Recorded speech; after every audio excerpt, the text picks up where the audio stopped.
à la ZLECAf de me recevoir. Donc c'est un partenaire que je connais depuis quelques années maintenant. Donc je suis Maria Diongokan, je suis caféologue de métier, je suis la fondatrice de la marque et de la société Rituel Café. Je suis actuellement le prix national d'excellence du meilleur ivoirien de la diaspora, ce depuis 2024. J'interviens dans l'univers du café, donc je vais intervenir à partir du processus récolte et post-récolte. Donc à partir du moment où la café commence à donner ses fruits, je vais intervenir en tant que consultante, en tant que formatrice, en tant qu'accompagnatrice des coopératives et des producteurs sur le terrain. Je suis moi-même productrice aussi. Je suis analyste qualité, je suis torréfactrice, je suis barista, je crée des produits innovants dans le café. Je suis aussi dans l'économie circulaire du café, donc je fais en sorte que le café vive au-delà de la simple boisson café qu'on connaît. Donc à ce titre, je suis amenée aussi à représenter la Côte d'Ivoire un peu à l'international et je suis 4 fois championne de café avec des cafés made in Côte d'Ivoire à l'international. Bah, écoutez, moi j'ai fait une école de commerce. J'ai fait avant on n'était pas encore dans les LMD. J'ai fait un bac+4 à HEC au Maroc, à Rabat. Après j'ai fait un master en audit et 2 autres masters en stratégie à l'international, stratégie en entreprise.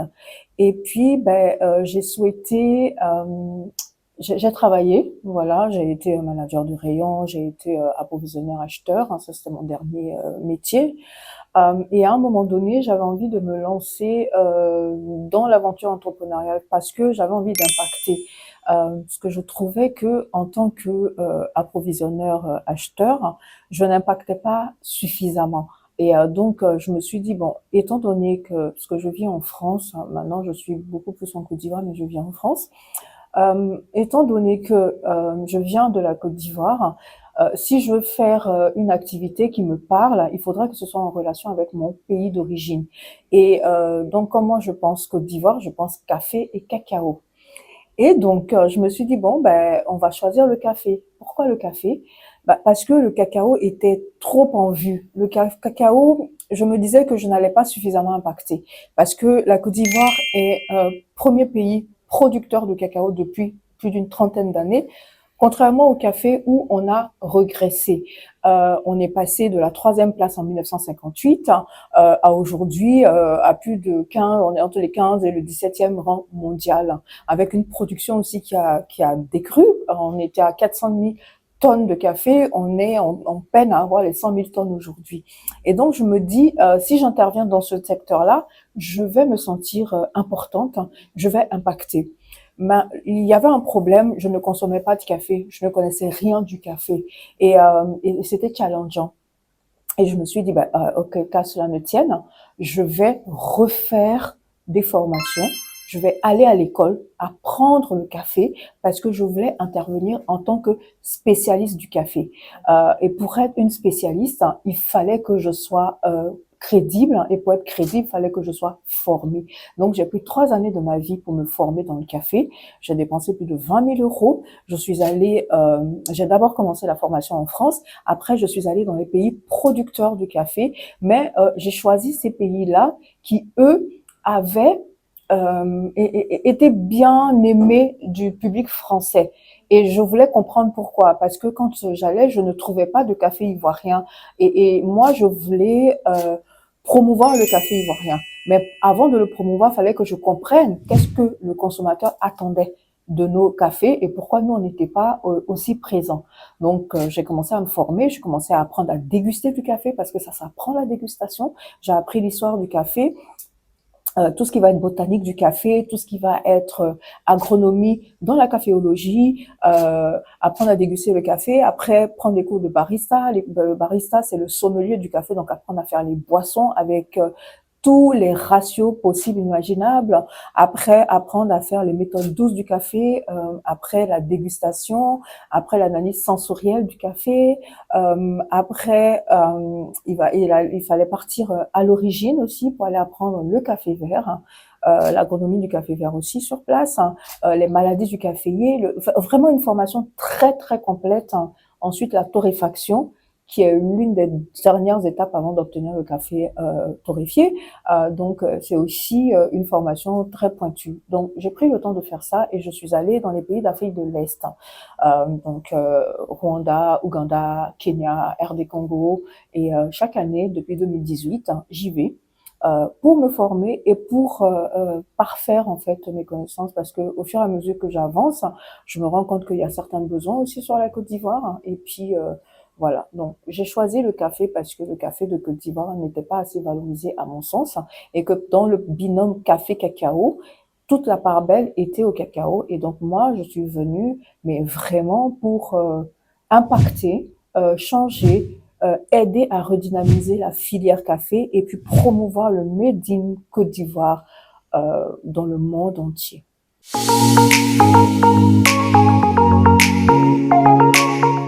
On va d'abord commencer par les services. Donc, j'accompagne les coopératives et les producteurs à produire un café ivoirien de qualité. Donc, il faut les former à partir du processus récolte et post-récolte parce que tous les intervenants de la chaîne de valeur du café vont impacter le résultat en tasse. Donc, si un producteur n'est pas bien formé, si un magasinier n'est pas bien formé, si un transporteur n'est pas bien formé, ne comprend pas l'impact de son geste, moi, ça va avoir une répercussion sur le café que je vais torréfier. D'accord. Donc, à partir de ce moment-là, comme j'ai dit, je suis aussi dans l'économie circulaire du café, donc on va créer des produits café. Donc vous connaissez le café en grains moulus, voilà. Donc on a plusieurs. La spécificité de Rituel Café, c'est de mettre en avant les terroirs du café. Donc la traçabilité est acerbée au niveau de chez nous. Donc on va pas dire on fait du café ivoirien, on va dire on a le café de Beaufay-Saubon-Pleu, qui est une localité au pied de la Dent de Mans, à 25 km de Mans, dans la région ouest de la Côte d'Ivoire. On va dire par exemple qu'on fait l'Arabusta de Soubré, qui est dans une région centre-ouest de la Côte d'Ivoire. Et c'est une espèce végétale à part. Donc, ce qu'on va mettre en avant, c'est et le terroir, et l'espèce végétale, et le producteur, pour que justement les gens apprennent et que les gens distinguent. Parce que le café, tous les cafés n'ont pas le même goût. Que les gens se rendent compte qu'en fonction de la localité, en fonction de l'espèce végétale, en fonction de l'environnement et tout ça, bah, ça va impacter le goût. Et que on montre aussi que la Côte d'Ivoire est plurielle au niveau du café. Donc ça, c'est pour la partie café que vous connaissez en grains ou moulu. Ensuite, on va aller sur les dérivés du café. Et c'est là où les gens sont de plus en plus surpris. Donc, en termes de dérivés du café, on va aller par exemple sur les sirops de café, parce que les enfants peuvent consommer du café et doivent consommer du café parce que la caféine, c'est bon pour les fonctions cognitives. Donc, à tort, on a cru que les enfants ne devaient pas consommer de caféine, ce qui n'est pas vrai du tout. Il va se voir comme un sirop, hein. Voilà, donc on va le mettre dans un verre ou dans la gourde de l'enfant avec de l'eau. Et donc, l'enfant aura son apport en caféine pour avoir de l'énergie sans être excité, avoir cette énergie-là pour pouvoir aller à l'école, pour pouvoir suivre les cours et pour pouvoir être concentré parce que le café joue ce rôle-là. Ensuite, on va créer la confiture de café. C'est toujours dans le même esprit. Pourquoi j'ai développé ces produits-là? Pour amener les gens qui n'aiment pas le café à consommer du café sous d'autres formes. Parce que s'ils arrêtent de consommer le café, nous, nos producteurs ne vont plus pouvoir produire. Et c'est ce qui s'est passé. Les producteurs sont découragés, ils ont régressé. On n'a pas des gens qui pourront reprendre la relève. Et donc, du coup, la capacité de production de la Côte d'Ivoire est en train de décroître. Donc, en créant ces produits et ces sous-produits du café, donc on montre le café sous un autre aspect et puis on amène d'autres populations qui étaient au préalable exclues alors qu'elles n'avaient pas à être exclues. C'est l'ignorance qui a fait que, ben justement, ces personnes ont été exclues. Donc, la confiture de café, qui est faite avec des fruits du café, ou le fruit du café et tout, ça dépend des recettes et tout ça. Il y a aussi la gelée du café, voilà.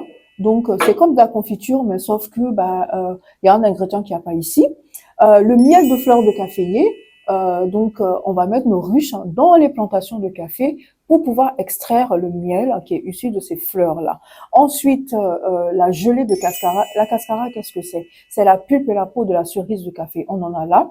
On a la version avec le citron. On a la version nature. Donc, la pulpe et la peau de la cerise de café, on les voit présenter ici. C'est-à-dire que quand on a cueilli la cerise de café, ce qui nous intéresse à l'origine, c'est le noyau qui est à l'intérieur. Alors que tout ce qui est sur l'arbre caféier nous permet d'avoir des produits. Et donc, cette pulpe et cette peau de cerise de café, elle va contenir 25% de taux de caféine par rapport à une tasse de café normale. Donc, les gens qui me disent, bon, je n'aime pas le café, mais moi, par contre, j'aime le thé, je dis, tiens, j'ai quelque chose pour toi. Oh non, mais moi, je ne prends pas le café parce que ça a de la caféine et tout, mais je prends le thé. Je dis, ben, très bien. Le thé contient de la caféine. Donc, ça instruit en même temps les gens et à chaque objection, j'ai un produit qui correspond. Donc, les personnes qui sont pas du tout café et qui ont envie de prendre du thé, c'est bien. Ou alors des personnes qui savent pas faire le choix, ah, j'ai envie de café, j'ai envie de thé, je sais pas trop. Très bien, ça correspond. On va aller sur un goût acidulé qui va rappeler l'hibiscus, le bissap, le tamarin, le baobab. On va aller sur quelque chose d'énergisant. Donc, on va avoir de la force, de la vitalité. On va pas être du tout excité. On va être apaisé. On va, en début d'après-midi, par exemple, quand on a des journées qui sont longues, on prend une cascara, on a de l'énergie, on se sent bien. Et le café, comme ça donne de la bonne humeur, ben voilà, on se sent parfait sans être agressé. Donc, il y a la cascara en vrac comme ça, qu'on va infuser pour boire comme du thé. Il y a aussi la gelée de cascara. Et donc, en termes de richesse au niveau des produits du café, on en a plusieurs. Après, on a aussi les cosmétiques. Là, on va recycler des déchets pour faire des cosmétiques à partir du café. Et ce qui est bien dans le café, c'est que, ça va faire partir tout ce qui est mauvaise odeur. Donc, quand on va se laver les mains, là, c'est un gel lavant pour les mains. On va faire partir les mauvaises odeurs. Quand on a fait de l'oignon, de trucs et tout comme ça, on prend. Aussi, on va faire aussi le savon, comment dire, le savon solide là, avec le marc de café. Donc, il va avoir un côté exfoliant. Donc, déjà, il va nettoyer la peau, il va enlever les impuretés, il va vraiment faire ressortir le teint, et puis il va favoriser la circulation sanguine. Donc, on a un produit qui est à l'origine un déchet qu'on devait jeter, mais qui va avoir une seconde vie. Et puis là, le café rentre dans notre univers. Mais on a aussi tout ce qui va être accessoire. Donc moi, par exemple, je porte des vêtements en toile de jute. La toile de jute, c'est la matière dans laquelle on fabrique le sac pour pouvoir transporter les grains de café. D'accord? Mais une fois que, parce que je vous ai dit que je vivais en France, une fois qu'on reçoit les sacs de café là-bas, qu'est-ce qu'on en fait? On les jette. Plutôt que de les jeter. Moi, j'ai commencé à les recycler. Et on peut en faire aussi des accessoires pour la maison et la table, mais ça ne se voit pas tant que ça. Donc j'ai commencé à les porter et je me suis découverte une âme de styliste parce que je dessine mes modèles que je donne à ma styliste pour coudre. Je sais pas coudre, mais au moins je sais dessiner, je sais ce que je veux. Donc je vais recycler tous ces vêtements-là. Et du coup, les gens m'ont dit, mais Maria, il faut que tu crées ta marque parce que nous, on te voit, les tenues, elles sont belles. Est-ce que tu en fais pour les hommes? Est-ce que tu en fais pour toi? Donc là, je montre ici un vêtement, c'est un gilet pour homme qui est fait avec la toile de jute. Et donc là, ça va rappeler le café, ça rappelle le soutien, ça rappelle que ça peut être aussi très beau porté. Et même mes cordons de lunettes ont aussi des grains de café dedans. C'est-à-dire que le café devient un accessoire de mode. Le café devient, c'est-à-dire que le café, on en a besoin tout le temps. On en a besoin pour le boire, pour le consommer. C'est la deuxième boisson qu'on consomme le plus dans le monde après l'eau. Mais on en a besoin aussi pour tous les jours. Donc des bracelets, des cordons pour les lunettes, des produits pour les enfants, pour les grands, que ce soit pour l'hygiène de la maison, voilà. Et puis pour les apéritifs, on a des noix de cajou caramélisées au café. On a tout au café. Moi, je crée tout au café. On a même des huiles de cheveux pour au café parce que ça stimule la pousse des cheveux.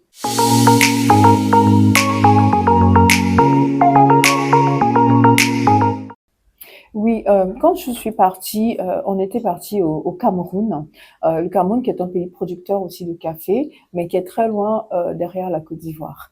Et donc on a fait une exposition déjà. Donc il y a eu cette curiosité de voir tous ces produits-là. Donc les gens étaient édifiés, mais j'ai eu aussi des rendez-vous Je suis allée rencontrer notamment la Maison du Café et de parler de cette spécificité parce que eux, ils interviennent que dans un territoire.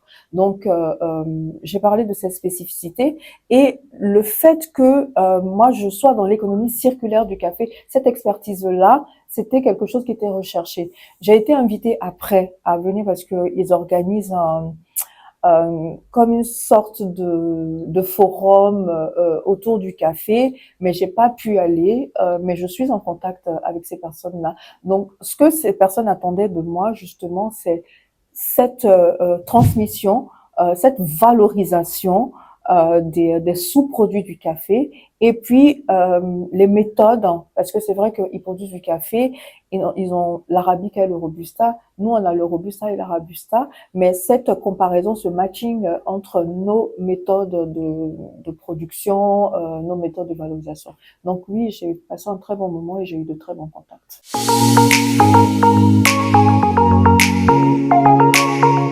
Vu ce que je suis aussi présente sur les réseaux sociaux, ce qui est intéressant avec les réseaux sociaux, c'est qu'il n'y a pas de frontières.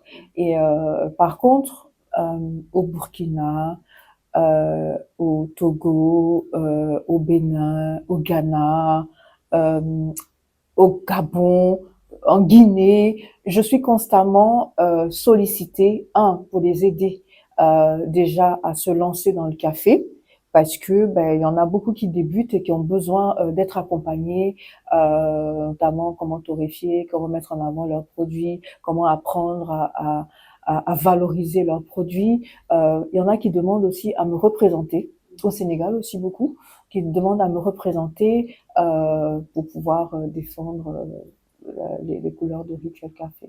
Oui, en Afrique, oui, je suis sollicitée. J'espère pouvoir le faire d'ici 2027.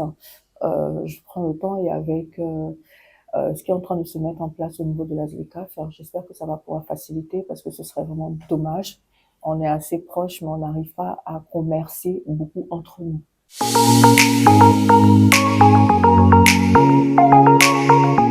Déjà, le fait qu'il y ait cette ouverture et cette absence de barrière, ça va nous rendre beaucoup plus compétitifs. Ça va nous aider à aller voir, parce que si les autres peuvent intégrer nos marchés, c'est que nous, on soit capable aussi d'aller sur leur marché et de voir comment les autres se comportent là-bas. Pour que nous, on puisse réussir, il faut qu'on soit performant, il faut qu'on soit excellent. Faut que, c'est vrai, on va parler de la présentation, mais le produit en lui-même et puis l'originalité, il faut de l'innovation. Donc moi, je trouve que c'est une très très très bonne chose qu'on puisse justement aller se challenger. Aujourd'hui en Côte d'Ivoire, on a une jeunesse qui a envie de prouver. On a un potentiel au niveau agricole qui nous donne des produits, qui nous donne une végétation, qui nous donne beaucoup d'opportunités et c'est l'occasion pour les entrepreneurs de ne pas être shy, de ne pas être timide, parce que avec l'ouverture et l'absence des barrières douanières bientôt, on va être confronté à l'agressivité de certains autres pays et certains autres produits. Donc moi je vous invite justement à faire parler cette créativité-là, à montrer qu'on est capable, à montrer qu'on peut et à montrer qu'on est le pays où l'innovation prend racine. Sachons relever ce défi-là et la ZLECAf va nous y aider.